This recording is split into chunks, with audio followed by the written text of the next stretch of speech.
Thank you. Yeah, this is going to be fun. We'll kind of spitball it and keep things going and just have a casual conversation. So here's Perfect. my first question for you guys. Who are you and what do you make? Well, I'm Ryan Dickey. I'm a filmmaker, and Abby and I started making films together about 12 years ago.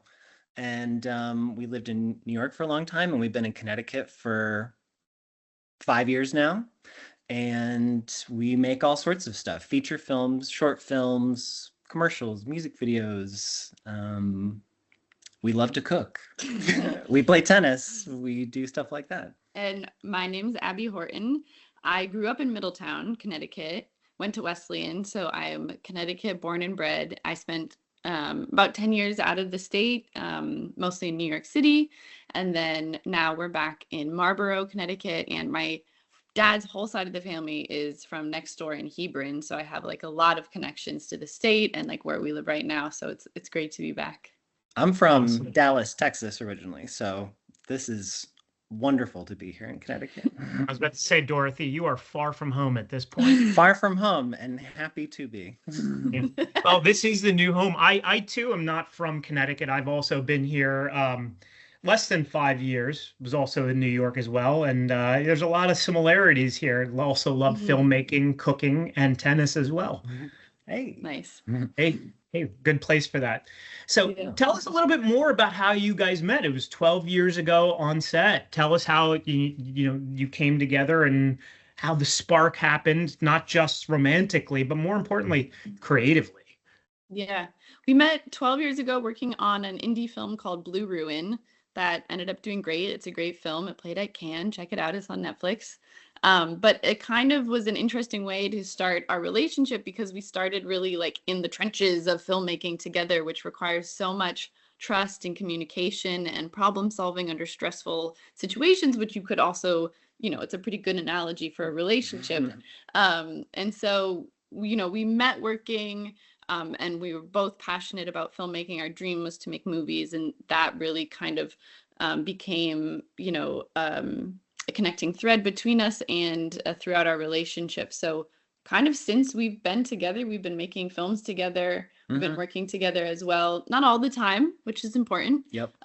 But we ended up making our first feature. We co-directed and co-wrote our first feature together. So I think that was an amazing foundation for a creative life together. Yeah. That's amazing. I mean, can you guys tell me, I'll give this to you, Ryan, since Abby kind of gave us that beautiful platter there of the story behind it. What's the secret to building a successful marriage and business together? Yeah, I mean, like I was saying, I think, trust and communication are the bedrock of any good relationship, romantic or otherwise. And, in the process of, I think, making these films together and going through these experiences, it just deepened that bond. And I think having, at the same time, having a separation of work life and romantic life extremely important because they are certainly not the same thing and they have different priorities.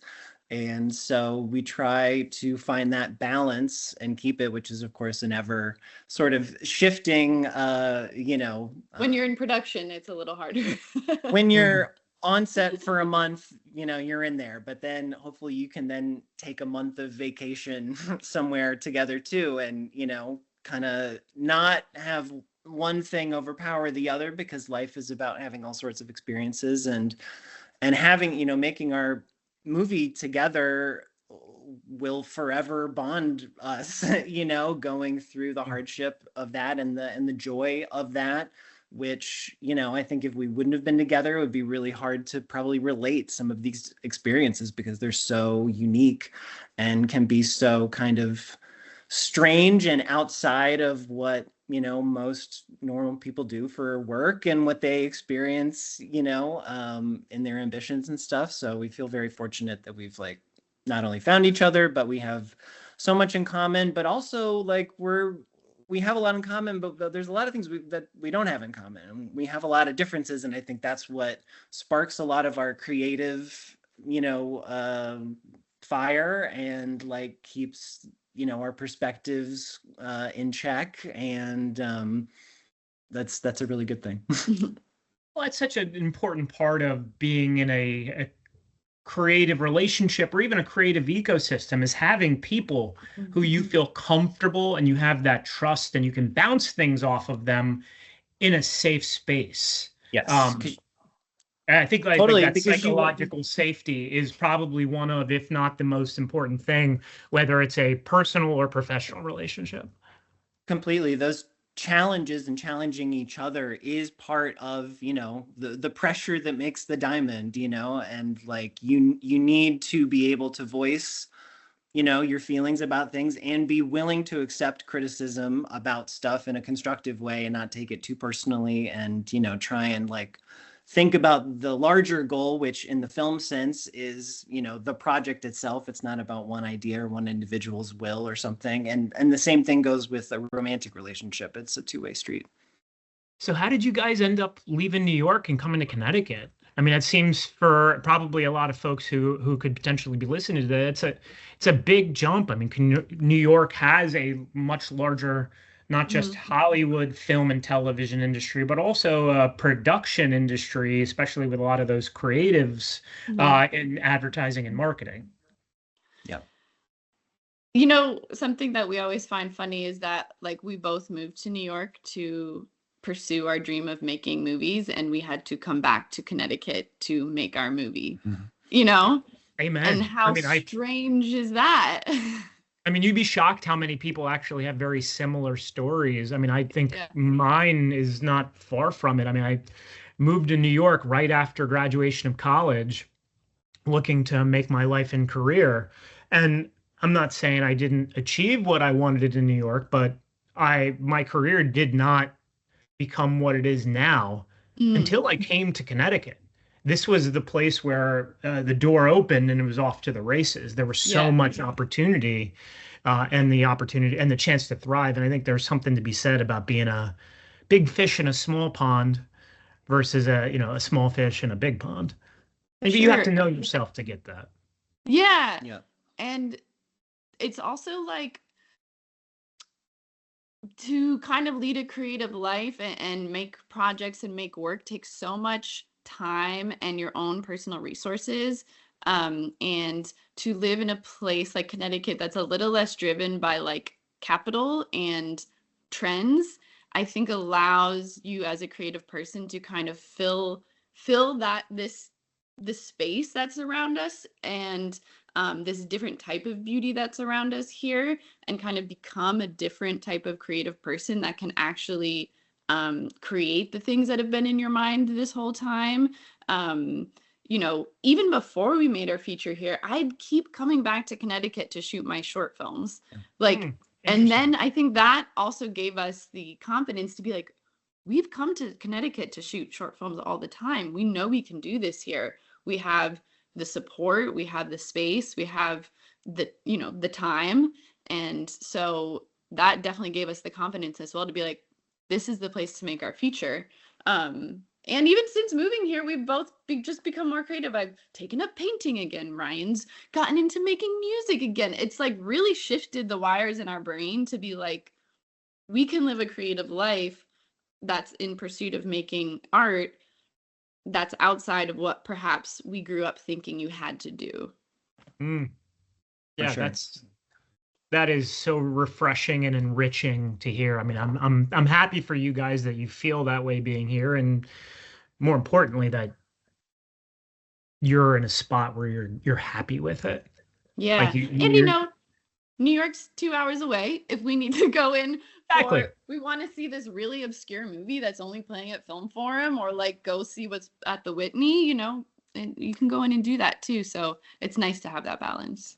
Yeah, and those relationships that we built with all of these friends, and collaborators in New York, and, hopefully in this art life, you just kind of keep following the thread of your creativity and your ambition, and you never know where it's going to take you. And like coming out here, it's opened up possibilities that we never would have thought. And I'm, after making this feature and we've started working on new projects and developing and writing and stuff, like I'm certainly having ideas that I never would have had living in New York. for sure, you know. What And are one of those ideas?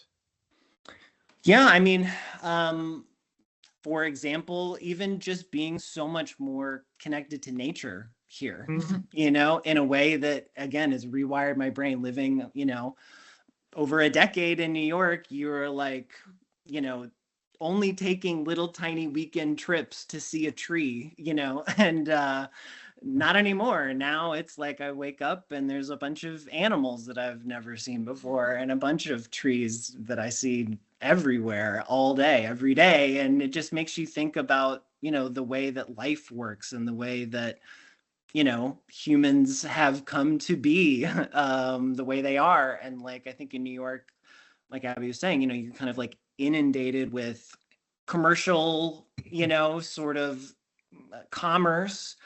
And out here, not so much. And you're much more kind of in tune, I think, with, you can get more in tune with your own rhythm and find out what is piquing that interest in totally different ways.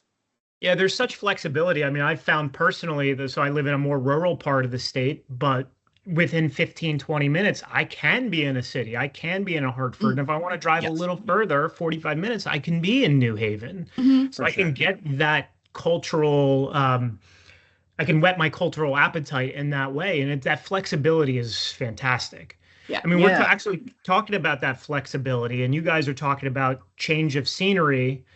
Uh, how do you adapt your storytelling to fit not just your creative needs, but also the creative needs for some of your clients in different industries? But also, you know, like I said, some of that creative piece with what you are making for yourself. Yeah, it's like, it's a really exciting time because I think there's more ways to, certainly in the realm of video, there's more ways to experience video motion pictures than ever before. Could be in a Mm-hmm. cinema, could be on your TV, on your phone, on a billboard, on a whatever, you know. And I think that the format and the medium really informs like the style of storytelling that, you know, you're trying to go about, and like how the audience is going to interact with it. And you really want to keep the storytelling as the core, like what is, you know, what story are you trying to tell, and how are you trying to communicate it, always at the forefront. But it's really exciting to think about what kind of craft methods you can use to stimulate people in certain ways. Like in a cinema, you know, you're trying to bring people into a world and keep them there and have build atmosphere and all this kind of stuff, and you can take a lot of time. But if you're making something for, you know, social media, you want it to just like catch people within 3 seconds and have them like, you know, communicate tons of information to them immediately. And kind of, you know, alleviate mystery in a lot of ways. So it's exciting that we have gotten to work with so many different clients, and working with clients in Connecticut it's also a different audience that we're excited to like be in touch with, and it's broadened our horizons for sure. Very cool. Very cool. I mean, you guys said, I mean, as you mentioned, you made all of your short films outside of the city previously. You made your first full-length feature film here in Connecticut. You tell us a little bit about the process and what that was like, and you know, maybe give some insights on what you gleaned in the process. Yeah, absolutely. So we made our film in October 2020, kind of peak pandemic, Yeah. which sounds insane. And it was, but so we had essentially left New York and we're living with my parents in Middletown, and kind of looking around and going, wait, this is where we can make movies. This is an opportunity. And we worked really closely with the city of Middletown to clear locations, and they helped us location scout, and they just gave us permission to shoot. And so many local community members offered up their like either land, farms, houses to let us film there as well. Yeah. And the story was based on this very like global caper idea that Ryan had a few years before, which would have been impossible to shoot during COVID, obviously. But we kind of looked at what was around us and what was available to us in that moment, and with the confines of a pandemic, and took that story and based it and kind of took the most important elements and told that story with what was right around us, essentially. The story is about an opioid whistleblower on the run from his ex-big pharma employer.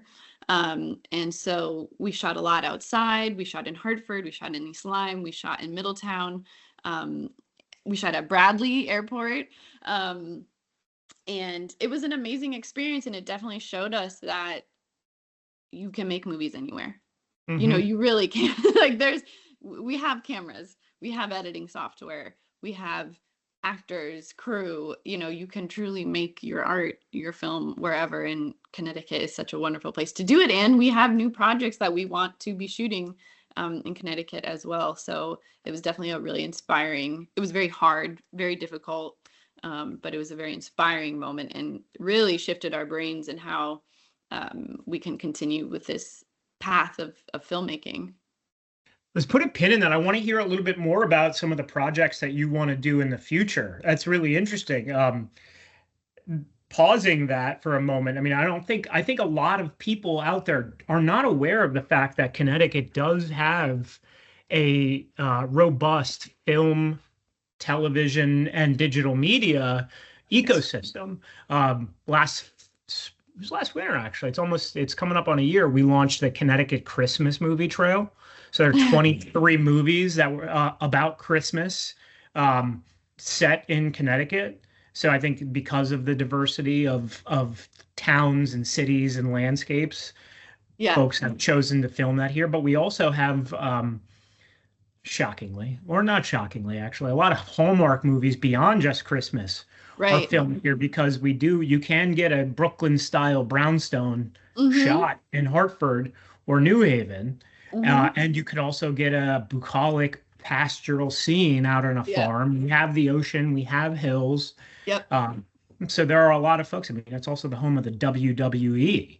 So it's like everything in between. We have big, little, and all of the above. So, all right. So circling back, what's next? Tell us what's the big project that's coming up now. So I think as filmmakers, you try to have a lot of different fishing rods out in the ocean and see, you see what hits first. But we've been thinking a lot about projects that happen in other parts of the country, but also concentrating on projects that we can shoot here. So I really want to shoot a project in Hartford with local actors and local crew that utilizes the city. I think Hartford is a really stunning, interesting looking city with a lot of different stories to tell. And so I want to do something there that, because it's so that we can kind of work so outside of like the system, can be so bold and different and artistic and risky in its, artistic choices. And so that's what I'm getting really excited about that potential. So almost done with that script, and I'm really excited about that. Yeah. And for me, like I was kind of saying before, like, been really inspired by nature and some of the more pastoral, elements of the state. And I am going to do something much more, I guess, experimental than many of my other works, and concentrate more on atmosphere and concentrate on a couple of characters, and, make something that I think, again, brings people into a world that they haven't been to before, and really use a lot of techniques and experiments that, I think are, again, outside the norm and are not necessarily in the trend of right now, but I think that's how you start new trends and make something new and something different. So like, I think in New York or in LA or some of these larger hubs, there's a lot of eyes on like what you're doing and how you're doing it and all of that. And out here, it kind of feels like a little more of the Wild West. I mean that in a really good way, that like you can do your own thing and chart your own path, and like no one's going to look over your shoulder and be like, are you sure about that? Like, I think you really can kind of, just embrace what you're feeling in the moment out here and run with it. And that's really exciting to me. Amen. I mean, I really do think that is the definition of what we say when we say make it here in Connecticut. There is that opportunity for anybody to, make their life the way they want it, make their Yeah. career the way they want it, make their art, make Mhm. memories, however it might be. And you can find your tribe of people Yeah. who are also trying to do that. Yeah. And I also think, and going back to what you're saying, creative risk taking really is, and it's not just with art and music and film. It's we do that here with things like R&D on Mm. new tech products or Mm. Yeah. pharma products. I mean, talking about opioid, like we actually have a huge life science industry in Connecticut. And I do think Connecticut is an underrated innovation hub. That's Yeah. interesting. Because For sure. I see a lot of that happening here. I mean, Wild animals in our house. Just kidding. There's an ant. A But, tiny ant. living out in the woods. It happens. happens. Tell me, I mean, you as former New Yorkers, now home in Connecticut, much like myself, why is it that you think Connecticut has maybe that reputation of being quiet or behind the eight ball or land of steady habits, as opposed to being that creative and innovation hub that we're talking about? I don't know. Yeah, I don't know. I mean, I think Perhaps because it's just in contrast with the big cities around it, that it gets the quiet. It's like New York, Connecticut, Boston, or something like that. But you could also see that as just something different. I don't yeah, know. not necessarily better or worse, just different and doing its own thing. And I think that on a larger societal whole, there's like so much pressure for things to kind of be one way or to be popular or to follow, again, a trend or something. But that doesn't, and also to kind of like, I'll call it like opening weekend stats. If everybody isn't talking about it, on the opening weekend, then it doesn't exist or it doesn't matter. But like certainly when it comes to art, this stuff lasts forever. That's the whole thing, and it changes context over time. And so like, we went to an amazing talk with Ileana Douglas, who wrote a book about Connecticut in the movies, and some of these films, that were made in the 60s and stuff like The Swimmer and things like that are having new cultural relevance now and are just as good as they were back then, you know what I mean? But like, you never know when this stuff is going to pop or how it's going to hit culturally. And so, whether something is kind of like, I don't know, seen as just as big as New York, like, I don't know, is there anything as big as it's like the cultural center of much of the world? So how could anyone or anywhere else really try and be second to that? Every place should do its own thing. Yeah, that Ileana Douglas book, for anybody who hasn't read it, is amazing. I mean, Yes. it is a beautiful book. I mean, beautifully produced. And though it's got such great stories about all the movies and so many historic movies that were made here. So it's inspiring. Extremely. really to is. remember you can make movies anywhere and there's so many stories to tell here. And then it can impact people, very deeply anywhere. I think that's the thing that's really kind of hit us is like when we put out our movie Blow My Life, like the reactions we were getting from people were just as strong as other films made other places. You know what I mean? It doesn't really matter where, it's what you put into it and how you feel about it. And like, I think anyone willing to do that here can make anything as important, as someone anywhere else. Yep. Well, going back to what you were saying, Ryan, I mean, you were saying, just because Connecticut doesn't fit the bill of what the trends are, it maybe doesn't quite get the recognition that, say, a New York or a Boston would.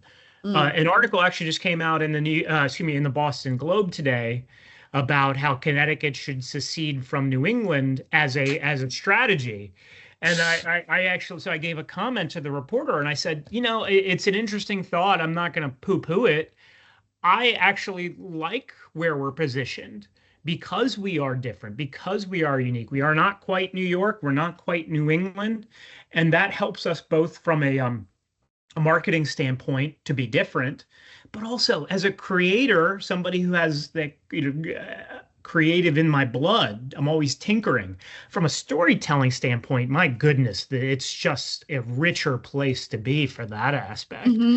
So here's the next question for you. This is not quite a hard segue, but so you're in Connecticut. What is your dream Connecticut-based project, whether it's a marketing campaign or a video or a short story, or even something bigger? And if is there who would you like to collaborate with? Ooh, Yeah. well, on like a marketing, Well, it could be uh, marketing, or it could be just, pet projects, part of you well, guys in we've your definitely told you filmmaking. about our dream Connecticut films that we're scheming on. Scheming on. Well, tell, tell, But tell our viewers. oh well, yeah. That I have this film I'm writing about Hartford. That's kind of a bunch of vignettes weaving amongst each other with characters colliding. And I want to cast all locally for it, and just be very creatively experimental with it. But I have marketing dreams of my own for Connecticut, and I want to. I'm pitching you right now. Yeah, I I want love it. to. I want to do like really beautiful, almost quiet moment travelogues around Connecticut that are like fast paced but very textural, and that just paint these like blips of like these beautiful, intimate moments all over the state, because I think it's a gorgeous place with a lot of romanticism and creativity and texture, really, that I think would be a really beautiful marketing campaign for Connecticut. So Love it. Mm. Something that I've been doing since I moved here, I got connected in with the Yale drama program, graduate drama program, and I've been working with them for the last 4 years, and will again next year. And so very excited to continue collaborating with them and get deeper in with, again, like a lot of the college level creative community that's going on. And we've also been recently exploring and reaching out to other filmmakers in the state, other actors in the state, and really trying to find like, what is the community here? How can we build it up together? How can we have something that is more, I guess, kind of regionally, locally eventized and, site specific in a way, because I think something that, is lost in streaming and everything is, bringing community together and people talking, and like people want to come out and people want to have an experience. And like, I think there's a lot of opportunity to, invest in that and bring like groups of artists together to have our work, speak to each other and build up from there. Yeah, absolutely. All right. Rapid fire questions. I'm going to give you kind of like a this or that and just throw it out there, your answers. All right. okay, Great. Pizza or lobster rolls? lobster rolls. Pizza for sure. He's allergic Oh. to I'm allergic to lobster. lobsters. Oh, okay. That's a justifiable. There's no right or wrong answers anyways. All right. Pepe's, Sally's, or Modern? Pepe's. Yeah, Pepe's. Okay. Yard Goats or Connecticut Sun? Yard Goats for me. Sports. Sports ball, yay! All right. Shoreline or the hills? Ooh, I love the beach, shoreline. I do love the beach, but we kind of live more out in the hills and I really like it a lot. So I'm going to say the hills. Hartford or New Haven?